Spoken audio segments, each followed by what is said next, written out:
Elliot, let's get right into it. What a beautiful stadium. I had a chance to watch that game against Chicago Fire. This looks like one of the best right now in North America. Talk about it. Talk about the fans and how they enjoyed that game against Chicago and all the surroundings. Well, Sunday was a perfect day just because you had 18,000 sold out stadium, and the home team won. So with that combination, it's hard to beat. You know, Anthony, you have to understand that we just went through this in the Bay Area, and particularly in the south part of the Bay, with the San Francisco 49ers opening a $1.3 billion football. When I say football, I mean a U.S., Canadian, maybe football stadium. And it's just been a disaster. They still don't have the grass right. People are afraid to go there because you wait in a parking lot on the streets for hours and hours to get in or out. By all intents and purposes, none of that is happening. Now, 70,000 seat stadium as opposed to an 18,000 seat stadium.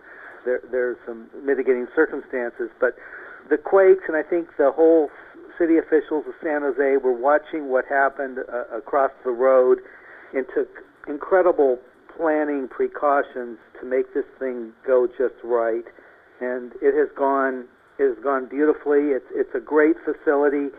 John Garber said to us he thinks that the future MLS stadiums, soccer-specific stadiums, are going to follow what the Quakes have done, and the blueprint. You know, they'll get it better and better, as you can imagine.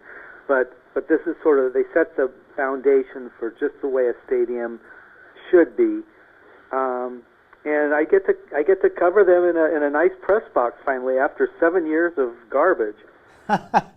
Elliot, let's talk about the seats. How are the seats? Are they comfortable for the fans? Let's talk about the concessions. What's different in the concessions this time around than previously at the other stadium?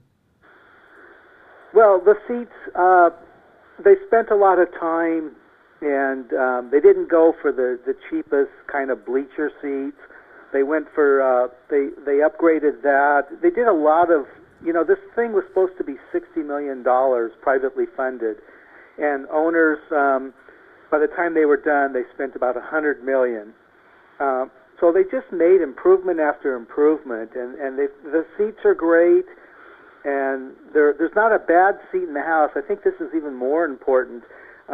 Early on, you know, as you can imagine, I was over there into the facility as it was being built, and the first time I got in there, before the seats were in, but you could pick out where the seats were. I went up to what I would say would have been the worst seat in the house, and I stood up there and said, you know, I'd be more than happy to watch a soccer game from here. It's just absolutely perfect. You know, it's fantastic.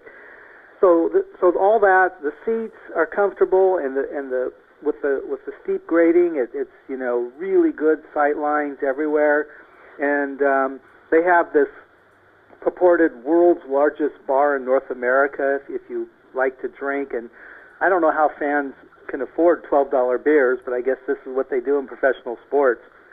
The one thing that I like that they kept is the popular food trucks, and they have a spot where they had this at the old college stadium, so they have the local food trucks come, and there's a grass field there, so you can be kind of like a family picnic. There was tons of kids kicking balls around there, and it looked like a Sunday afternoon at the park, and they're eating tacos and ice cream from the food trucks. And there's also, of course, concessions, the normal kind of food that you would find at any kind of sporting event, you know, the hot dogs and the nachos and all that stuff. It's not my cup of tea, but it's all there. Elliot, have we heard any whispers or any rumors about Jurgen Klinsmann bringing USA here to this beautiful brand new stadium to play a friendly or possibly a World Cup qualifier down the road?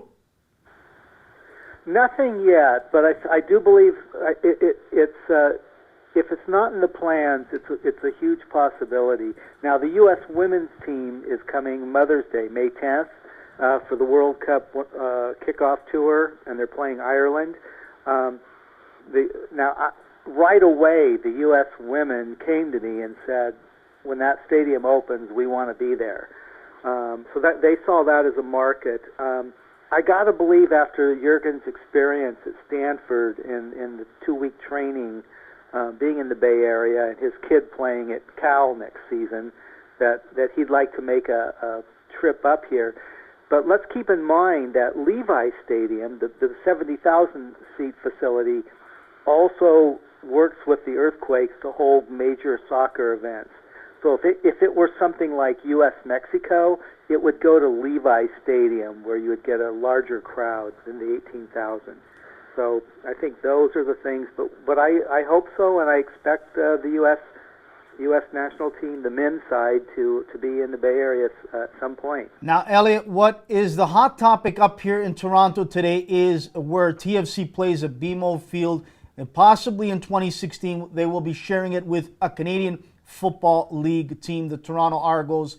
Is there any word, anything at all that you've heard leading up to this beautiful stadium that any local high school team, university, or collegiate team will play on that facility?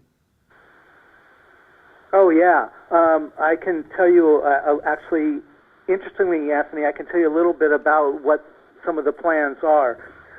Let's just talk about the things that are absolutely happening. And I already mentioned the U.S. women's soccer team coming there May 10th. This summer, the United States national rugby team will be playing. The Canadians are not going to be, they're going to be in Sacramento, so they're not going to be in San Jose. But this stadium, when it was built, it had rugby in mind. And in fact, the United States is in good position to host the World Cup in 2017. I may have the wrong date. Please don't hold me to that. But for the Sevens, the United States is going against Wales. Those are the two finalist countries for that event. Part of it would be held at Avaya Stadium in San Jose, and the other part would be held at where the San Francisco Giants play in the baseball yard. Well, let me ask you this, Elliott. Up here, TFC supporters are up in arms. They're disgusted. They're looking to revolt against TFC ownership and management, that they could possibly allow a football team to play there and destroy that beautiful field. Are Quakes supporters upset knowing that rugby could be played there, or are they good with it? They're good with it, and not to take up too much of your time, but the Earthquakes already lost a bid for the California high school state football championships, not soccer, but American-style football.